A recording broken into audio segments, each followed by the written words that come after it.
Hello, ladies, MBs, and gents. This week's topic is feminism and films, so I thought I'd take a look at the women of the Star Wars galaxy. This video won't take long because there aren't many. Star Wars has for most of its history been very dominated by white male humans. In the case of the Empire, we see nothing but white male humans.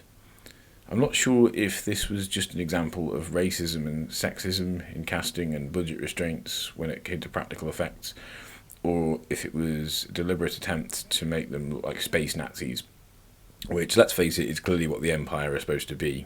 A big clue is that their infantry are called stormtroopers.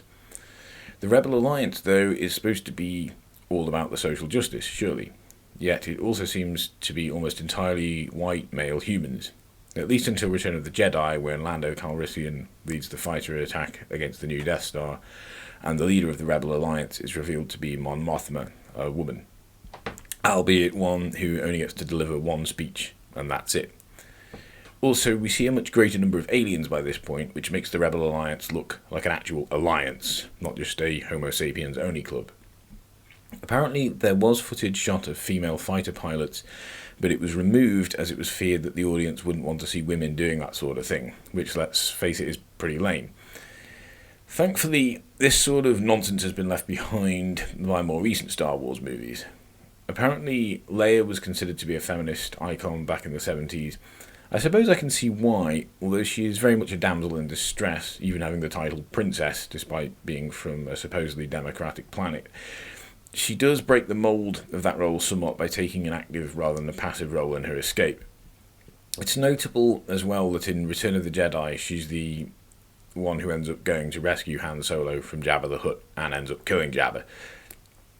It's kind of cool that she gets to shoot bad guys with ray guns and stuff, but it's both odd and a shame that that was as far as a female character was allowed to go when it came to action. I'm really unsure why the line was drawn before allowing women to actually fly spaceships. So Leia was kind of cool, but there was a glass ceiling placed over the development of her as a character, and there was only one of her. She's literally the only female main character in the whole of the original trilogy. All others were merely supporting roles. When the prequels came along, we had Padme, Leia's mother, who, like Leia, also seems to have a regal title, despite apparently being democratically elected, and also gets to shoot bad guys with ray guns, but again doesn't get to fly spaceships. The prequels, however, do introduce us to the first female pilots, which is a start. Padme, like Leia, does need protecting and rescuing, but isn't depicted as helpless. She's shown to take a very active role in her own security. So what about Rey? The fact that so many misogynists hate The Force Awakens because its two main protagonists aren't white men kind of makes me like it even more. Rey is the first female main character in the Star Wars movies we get to see flying a spaceship, which is something of a landmark. When it comes to being rescued as well, she's even more participant in her own escape than her predecessors, having already broken free by the time Finn, Han and Chewbacca arrive to rescue her. She has been criticised for being a bit too good at things, but those criticisms could just as aptly be applied to Luke Skywalker. The impression I get is that Luke has never actually left his home planet until the events of A New Hope. He's literally spent his whole life living in the desert, yet the very first time he flies a starfighter, he not only knows exactly what he's doing, but he ends up destroying the Death Star. So why do people only notice these things when it's a woman?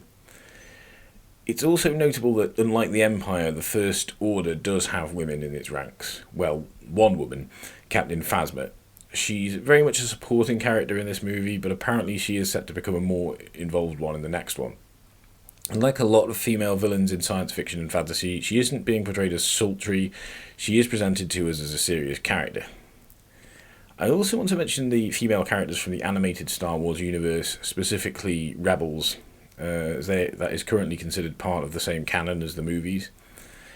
Sabine is very much a tomboy type character. She's a tough fighter, which is cool, but I can't help but feel I've seen this character before, the outwardly tough, inwardly fragile girl hardened by the world.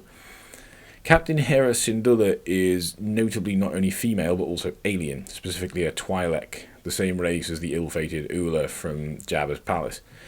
She's also not just a supporting alien like Chewbacca is, she's the captain. She not only flies spaceships, she flies the spaceship. And remember, this series aired before The Force Awakens, so she beat Rey to it. So that's some of my thoughts. Thanks for watching. Let me know what you think. Tomorrow is May the 4th. I'll be uploading another Star Wars themed video on my own channel. Take care.